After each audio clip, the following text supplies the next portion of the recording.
6 tubes swing toward a stone wall at point-blank range, and a street in hue ceases to exist.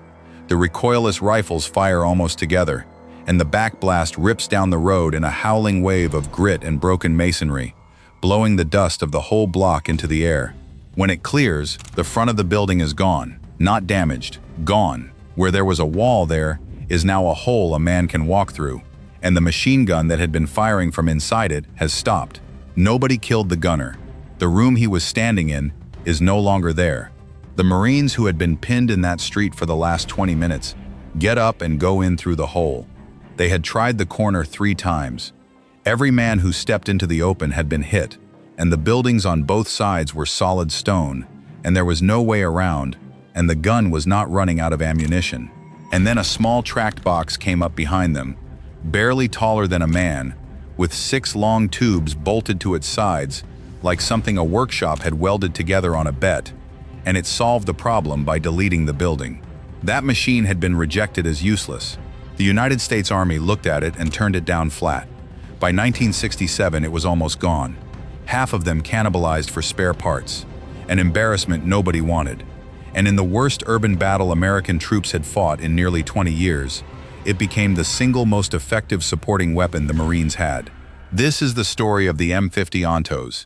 And to understand why it worked, you have to start with why nobody wanted it. Because the reason is genuinely absurd. They could not even agree on a name for it. American armored vehicles traditionally carried the names of famous generals. Sherman, Patton, Pershing. It was an honor. But when this thing rolled out, someone realized there was a problem, because naming it after a general might actually insult the man. It was too strange, too ugly, too obviously wrong-looking, so it never got a general's name. Instead, the troops started calling it Ontos, which is Greek, and which means, simply, the thing. That is what it was officially called, the thing. The Marines who crewed it were fonder and called them hogs or pigs, but the original insult stuck because it was accurate. Nothing else in the American arsenal looked remotely like it. The Army had tested it back in 1953 and rejected it, and the reasons they gave were not stupid ones. It was cramped. The armor was thin enough that it would not stop much more than rifle fire and shell splinters. And there was a flaw in how it reloaded that we are going to come back to later, because that flaw is the dark heart of this entire story, and it is the reason the last part of this video is going to be about a man rather than a machine. Hold on to that. The Army looked at all of it and said no thank you. Only the Marine Corps wanted it, and the Marine Corps has a long history of taking things nobody else wants and finding out what they are good for. Fewer than 300 were ever built. By the mid-1960s, the Ontos was already a curiosity, an oddball on its way out, obsolete before most people had ever heard of it. But look at what they had actually bolted onto it, because this is where it stops being a joke. 6 recoilless rifles, not machine guns, not autocannon. 6 106mm recoilless rifles, mounted externally, 3 on each side, all aimed and fired by a crew of 3 from inside. And the trick that made it possible is worth understanding, because it is the whole reason a 9-ton vehicle could hit like something 5 times its weight. A normal gun that size slams backward when it fires with enough force to tear a light vehicle apart, which is why big guns need big, heavy platforms to absorb the recoil. A recoilless rifle cheats. It vents the propellant gas straight out the back, and that rearward blast cancels the kick almost entirely. No recoil means no need for a heavy carriage. No heavy carriage means you can hang 6 of them on a tiny track chassis and drive it wherever you like. That is the entire concept. The Ontos was a way to give a 9-ton vehicle the punch normally reserved for something enormous, and it worked, at a price that we will get to. For most of the war, none of this mattered very much. Vietnam was a war of jungle and paddy and fire bases, and the Ontos was awkward in it. By 1967, they were being quietly pushed aside. And then, at the very end of January 1968, everything the American command believed about the shape of this war was turned inside out in a single night. The Tet Offensive was not supposed to be possible. On the 30th of January 1968, while much of the country was supposed to be observing a holiday truce, the enemy attacked everywhere at once. And in the old imperial capital of Hue, this was not a raid by local guerrillas. This was the North Vietnamese Army, 8 battalions of regular infantry, who had infiltrated into the city and simply took it. Not attacked it, took it. By morning they were holding the ancient walled citadel and most of the city with them, and they had no intention of leaving. And here is the part that turned Hugh into a nightmare, and it is the reason the Ontos gets its moment. The Americans did not know how to do this. Not because they were poor soldiers, but because they had not fought in a city in almost 20 years, since Seoul in 1950. The tank crews had no urban training. The infantry had no urban training. Every instinct the war had taught them was about jungle and open ground, and now they were being asked to take a dense stone city, street by street, room by room, against dug-in regular troops who had already prepared their positions. Worse, their sledgehammer had been taken away. Hue was not a firebase in the middle of nowhere. It was the cultural and spiritual heart of Vietnam, full of civilians and irreplaceable historic buildings, and the use of air support and artillery was heavily restricted to protect them. So the one thing the American way of war did best, calling down overwhelming firepower from a safe distance, was largely off the table, which left the oldest, ugliest option there is: men walking down streets, into the guns. And that did not work.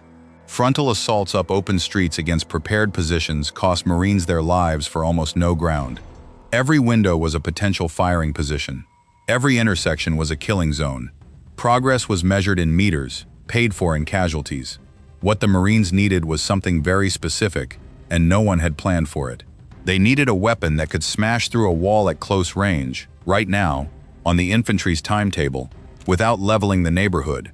That was the problem. And the answer, absurdly, was the little rejected machine nobody had wanted. Start with the simplest thing. The Marines had M48 Patton tanks, and the Patton was a fine tank, but it weighed around 50 tons. Hue was a city of narrow streets, tight alleys, old bridges and courtyards, and a 50-ton tank simply could not get to most of the places the fighting actually was. The Ontos weighed 9. It went where the Pattons could not, down the alleys, over the light bridges, into the tight corners, and it brought its 6 guns with it. Right there, before anything else, it was the only heavy punch that could physically reach the fight. Then there is what those guns did to buildings. At a few hundred meters, a 106mm recoilless rifle round against masonry does not chip it. It removes it. The Ontos could blow a hole several meters across in a stone wall, or bring the whole face of a building down. And this is where the Marines had their revelation. And it is the smartest thing in this entire story. If you cannot walk down the street because the street is covered by machine guns, then stop using the street. Use the wall. The Ontos would put its guns on the wall of the next building, punch a hole clean through it, and the infantry would go in through the hole. Then to the next building, through the next wall, and the next. The Marines started moving through Hue inside the blocks instead of along them, tunneling their way through the city itself, never giving the enemy the open street he was waiting to sweep. The Ontos was not really a gun in that fight. It was a door maker. And there is one detail that tells you exactly how quickly the enemy learned to respect it, and I love this one. The Ontos carried a spotting rifle, a 50 caliber that fired a tracer along the same path the big rounds would take, so the crew could check their aim before firing, which meant that a single tracer round drifting into a building was not just a ranging shot. It was an announcement. It said that up to 6 106mm rounds were about to arrive in that exact spot. And the North Vietnamese, who were disciplined, experienced soldiers, learned to read that signal and often abandoned the position immediately rather than wait to find out. Think about what that means. One tracer round and a defended building would empty. The thing had become so feared in those streets that it could clear a position without firing its main guns at all. Before I show you the price of all this, because there is a price and it is brutal, I want to ask you for one thing. This vehicle got scrapped, forgotten, and written out of the story, and the men who crewed it have basically vanished from popular memory of this war. If you think ugly, unglamorous history like this deserves to be dug back up, stop right now and subscribe, and leave the word Ontos in the comments. That is the only signal that tells the algorithm to carry this story to someone who has never heard of the thing. Do it now, because everything I have told you so far is the highlight reel, and the truth of how this weapon actually worked is far darker.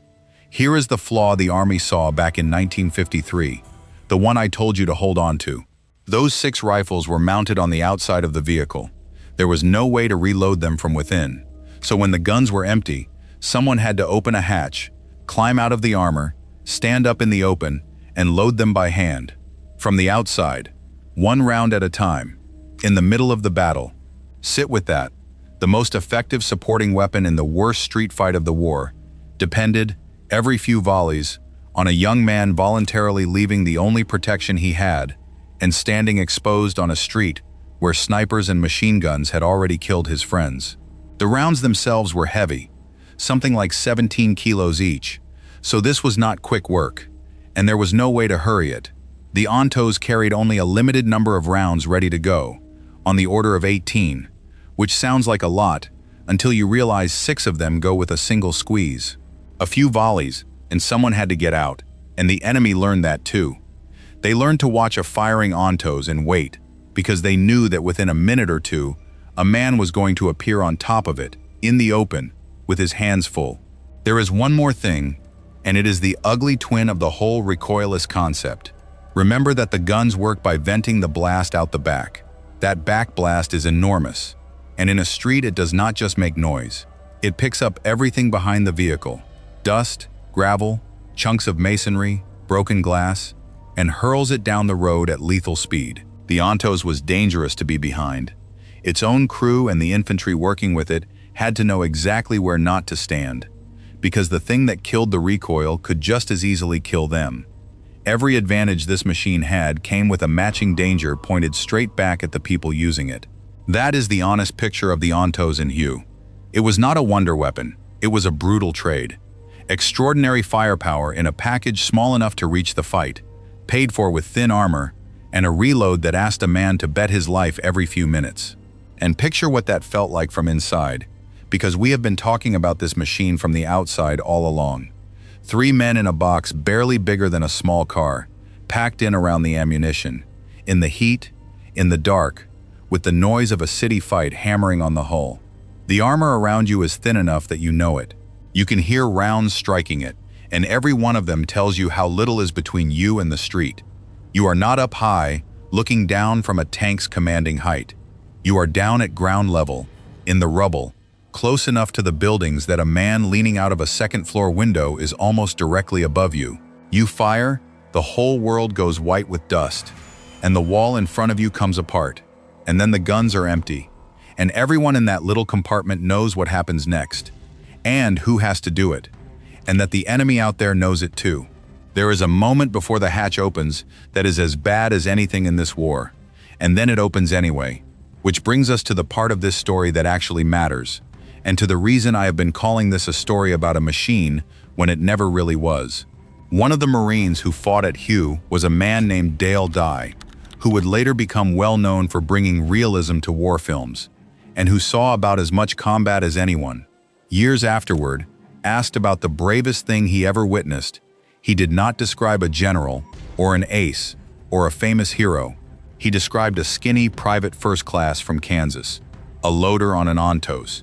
And what this young man did, over and over, was climb out of that little steel box in the middle of a firefight, stand up in the open with rounds cracking off the armor around him, and calmly reload the guns, one at a time, as if the war were happening to somebody else. Not once, every time the guns ran dry. I cannot tell you his name. Nobody recorded it. He is not in any citation I can find, and I am not going to invent one for him, because that would make this a story instead of history. He is exactly what he appears to be, an anonymous 19 or 20-year-old kid from Kansas who did the most dangerous job in the street because it was his job, and then disappeared back into the crowd of a million young men who fought that war and never got a paragraph. And that is the point. The most effective weapon in the Battle of Hue was not the 6 guns. The 6 guns were useless without the man willing to stand up next to them. So let us be careful about the claim in the title of this video, because it deserves a straight answer. Did the Ontos clear Hue? No. Marines cleared Hue, building by building, at a cost that should never be glossed over.